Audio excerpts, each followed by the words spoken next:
So, are you all on LinkedIn? I mean, I'm going to make that assumption. So what I wanted to do tonight is talk about some of the changes in LinkedIn and how it can best serve you.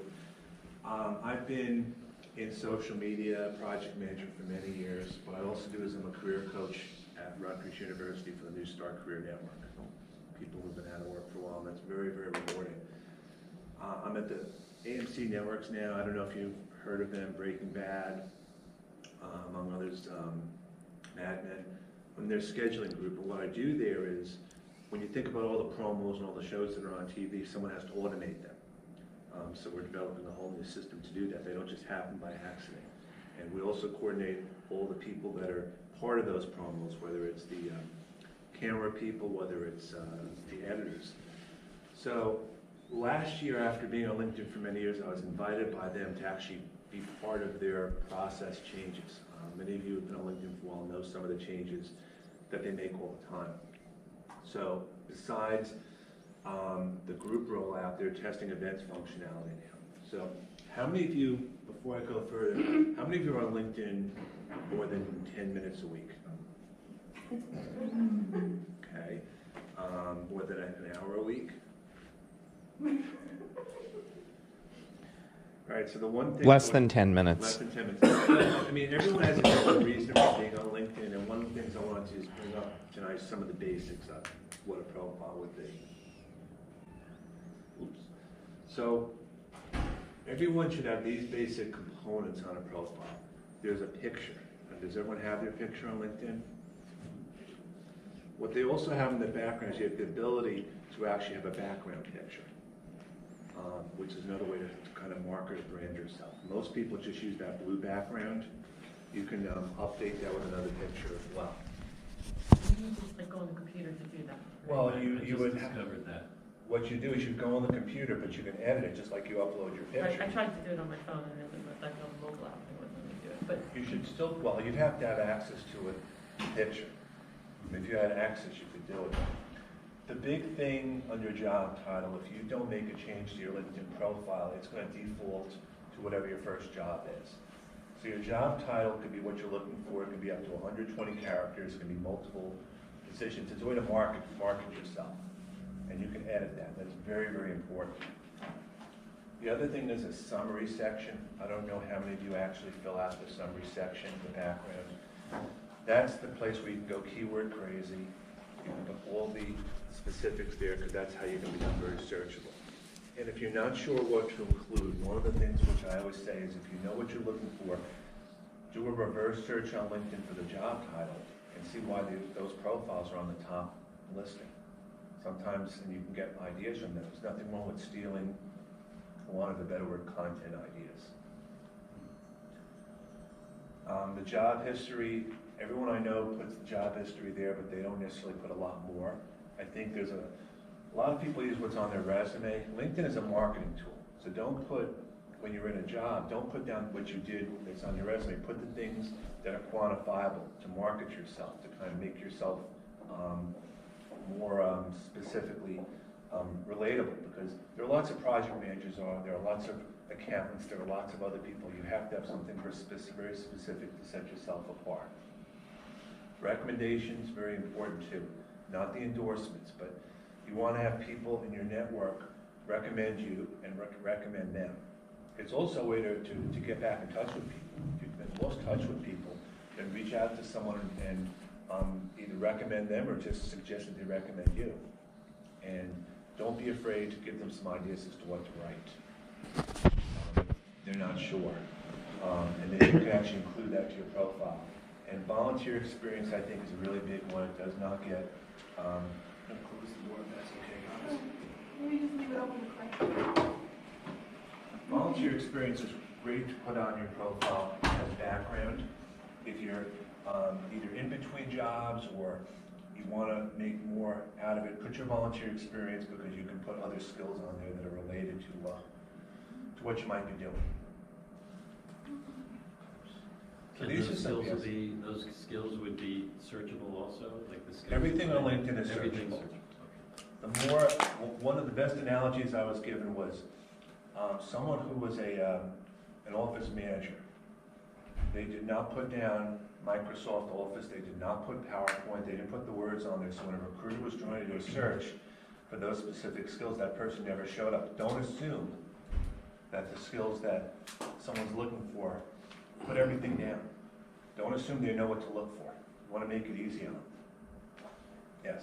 I guess one thing that I've sort of learned about LinkedIn is the picture. It's not Facebook. The photograph should be a professional photograph. should be. If you're marketing yourself, use a professional photograph. And it's very easy to do that in this day and age. And that's why it's so important, not only that, but to use that blue background to market yourself. And if you don't have a picture, use some clip art that's out there. Just do a Google search on something in your industry. Again, it's a perception. You have to look at this from the perspective of the people looking for you. How are they going to find you? Mine has the pointing to LinkedIn sign because I think it's kind of cool and it's kind of what I'm about. If you're a teacher, you can put something related to teaching.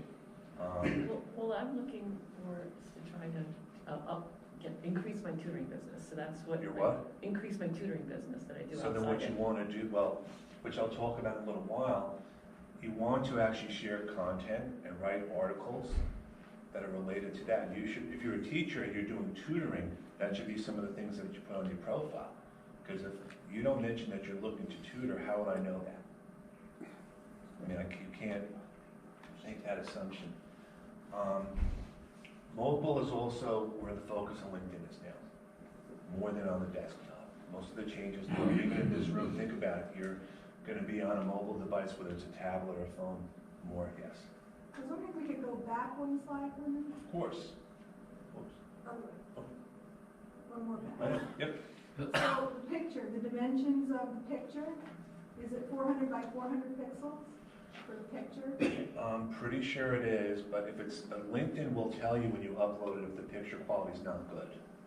Because it's not just the size, it's the quality of the picture. Yeah, I know the max size you can upload is 8 megabytes. Yes. Right, and that's true also for the background picture, but the background picture might be something like 1024 by 768. Yeah, but the background, you have a little more ability, or flexibility.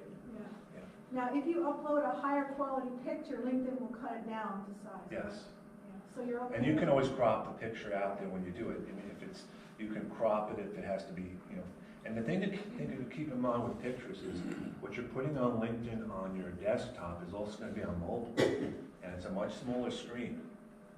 So think about that with especially the background picture. You want to build your profile as long as it's make it more specific to mobile first, more than desktop. You know how they have the round pictures now? Yes. So guess what?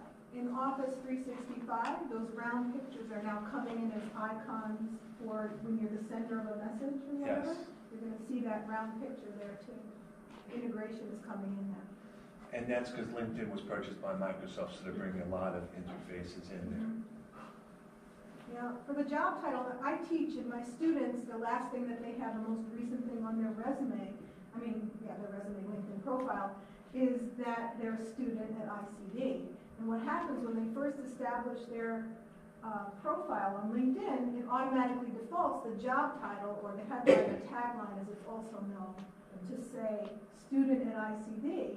And I'm like, well, there's no recruiter in the whole world who's going to be recruiting for a position called student at ICD. So you have to go and use the little pencil and change it, but that's going to be true just about for everyone. Yes. You may not want to be known by your current job. Well, the thing is, as I said, it's what you're looking for. If it differs from what you're looking to do now, that's what you want it to be. Right. I mean, if I'm doing the same thing, but I'm looking to do something else, that's what that job title should be. It's what you're looking to do. If it's different than what you're doing right now.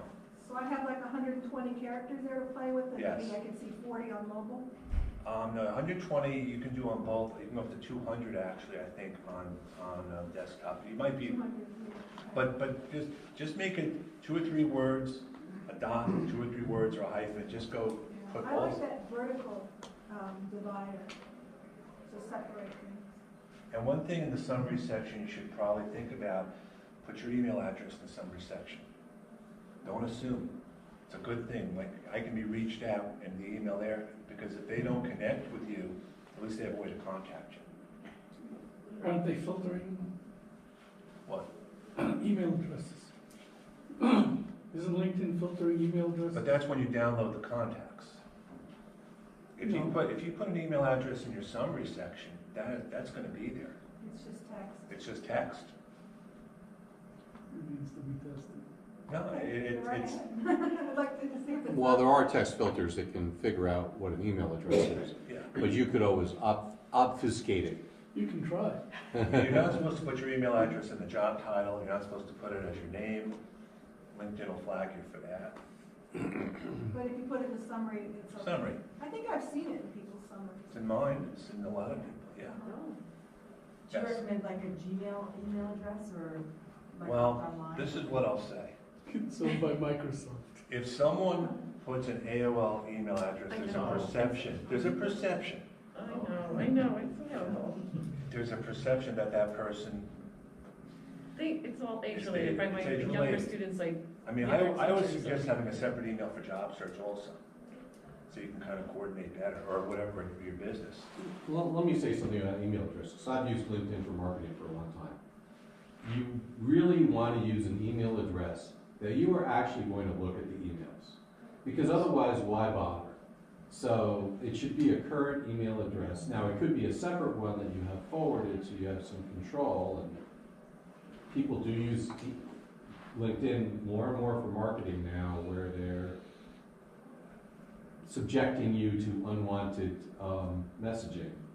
But if you're expecting to get something out of LinkedIn, you expect people to be able to contact you.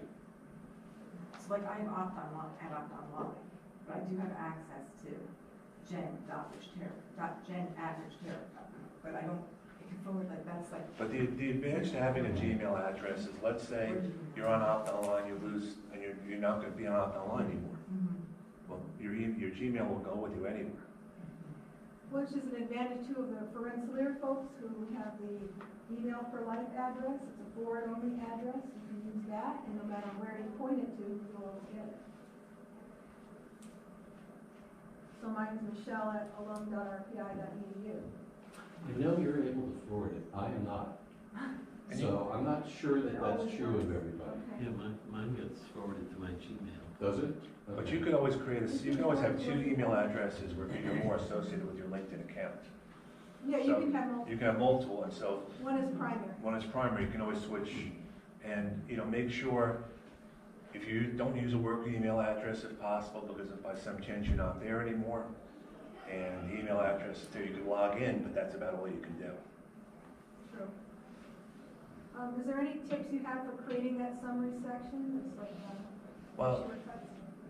best thing to do, again, I always say this, is put as keywords all your specialties, one right after the other, the things that you want to be searched for, but then think about what a 30 or a 60-second elevator pitch is, and just write that down. Like, if you're going to introduce yourself to everyone else, what would you say about yourself? I mean, there's some, everyone's experienced, everyone is a great communication specialist. I mean, I've seen so many of those profiles with the same buzzwords. I mean, it's market yourself.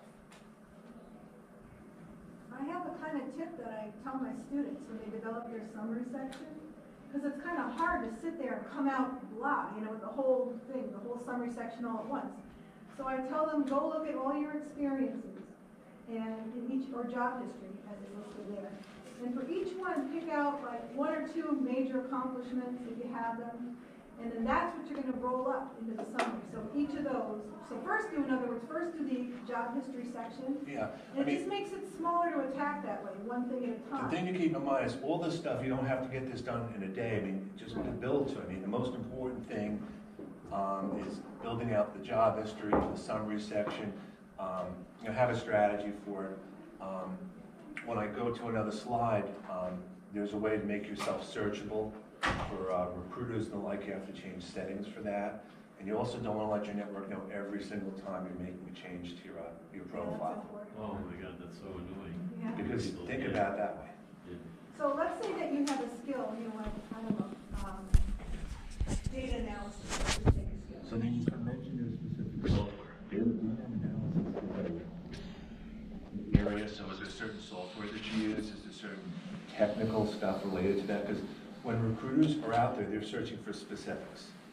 data analysis or programmer, there's so millions of people. But if you've used JavaScript, I mean, that's good. And then when recruiters do what they do, does everyone know what a Boolean search is? They do Boolean searches a lot of times, and they look at all different possibilities. You want to almost be thinking like a recruiter would be. You know, you're not going to get on the first page. Very few people do, but you want to be, when you do searches, you want to show up within a search.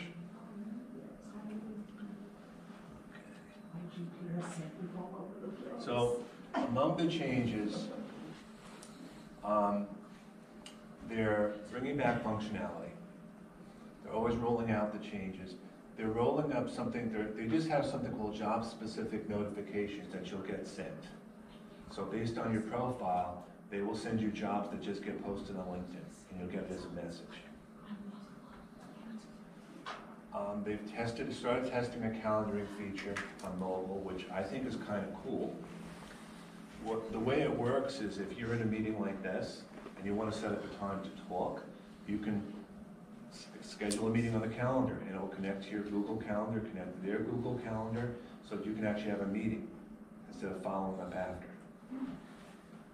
Does one have to set up that functionality in the LinkedIn app? Now, LinkedIn is rolling it out, so what you will do is when you get to your LinkedIn messaging, if you have it, which most people don't yet, there'll be a calendar icon.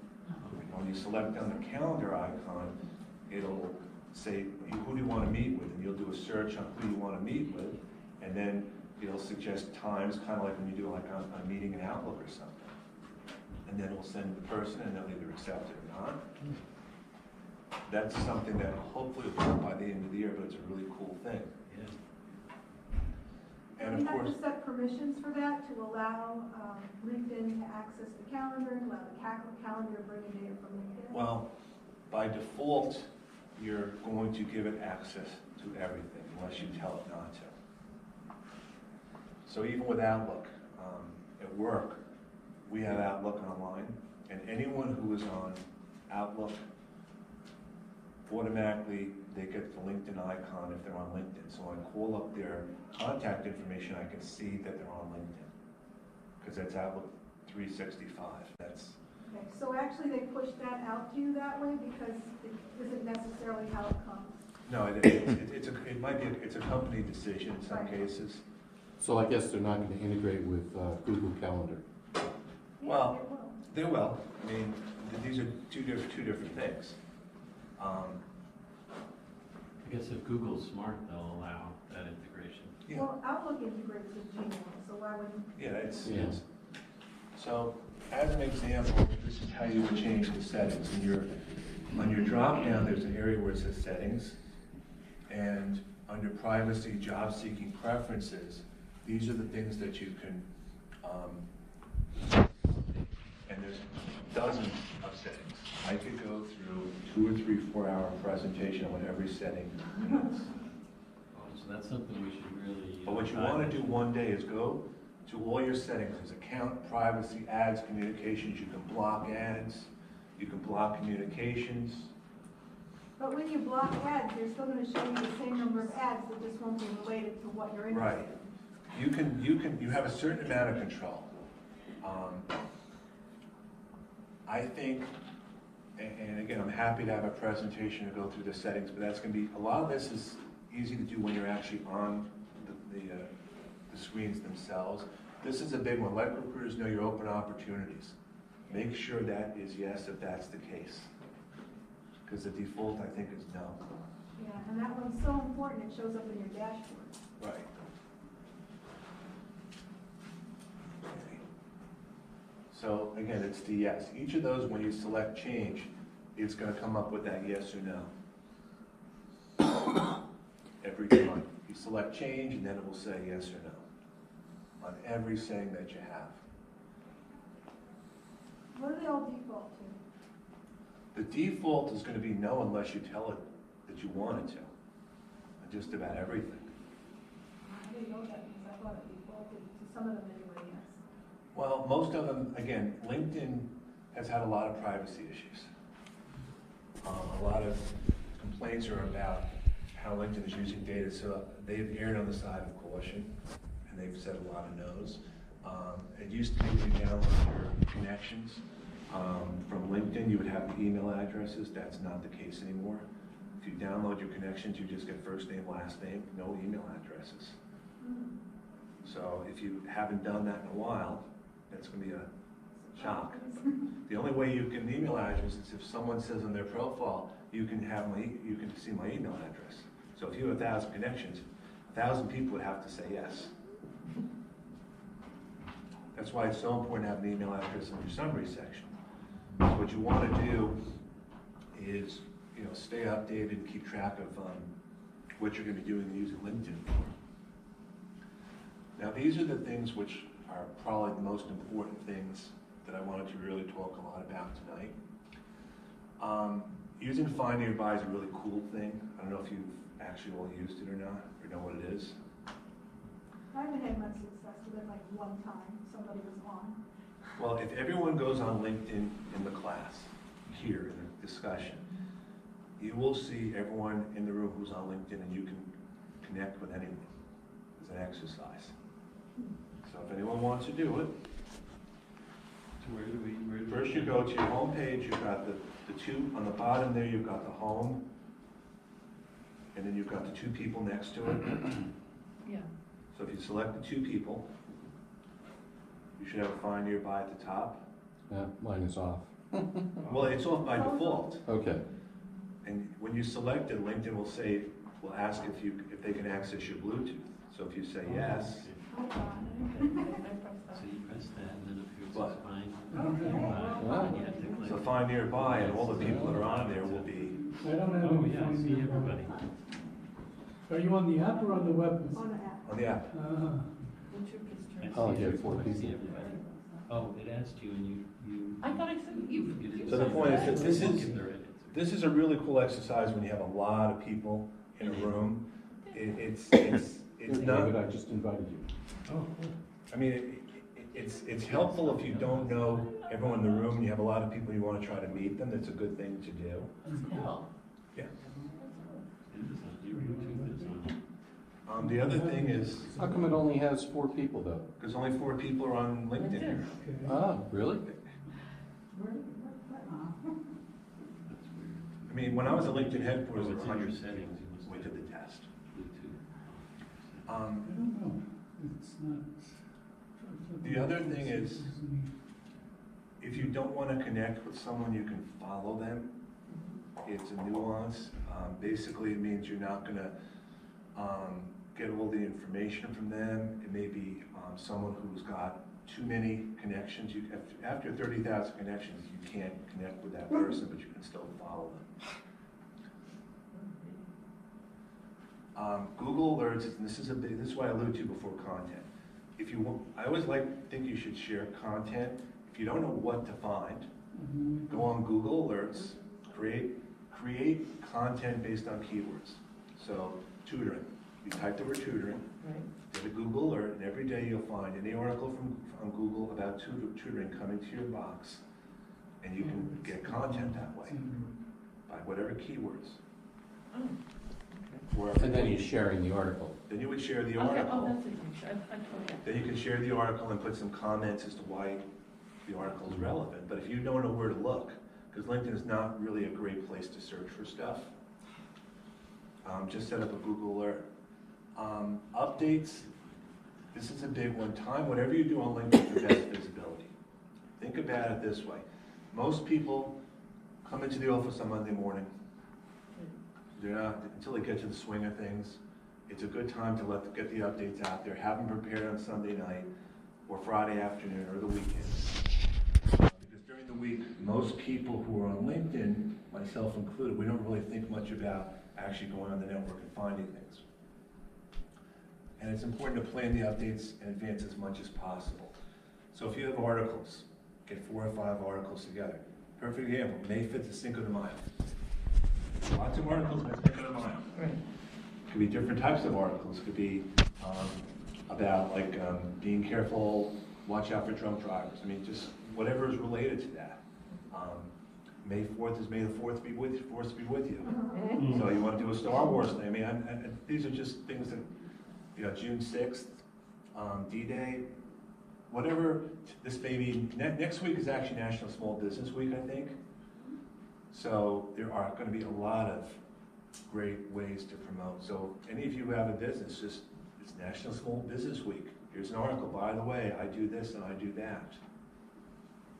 And when you do the updates, you can tag anyone on LinkedIn, which means you write the update, the URL. You can put some comments in it. I'm sharing this article because, and with the @ sign, you can start typing names of people and they will be notified that you've included them in an article. So if you do @ Kenneth Lang, you'll get notified. You should always do an @ sign the author, Okay, yeah. because it's not just First Connections, it's anyone.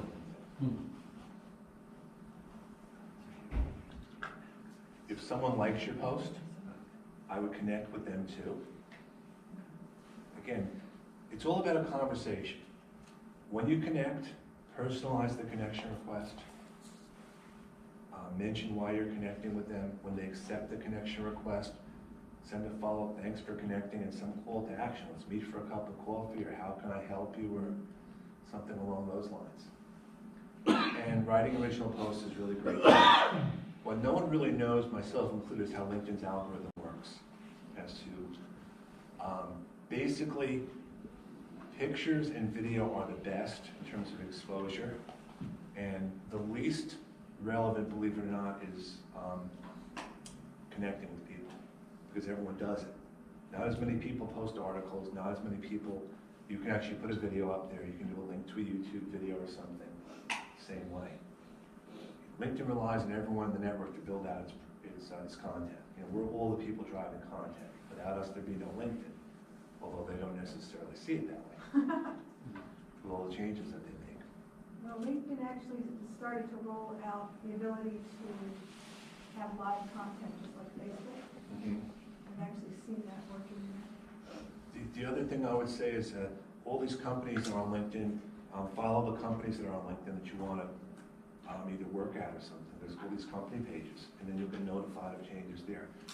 So this was all I pretty much was going to cover as part of tonight. I'm happy to do follow-ups. I'm happy to talk to you afterwards. I'll be here. Michelle just wanted me to give you some basics. These are really basics.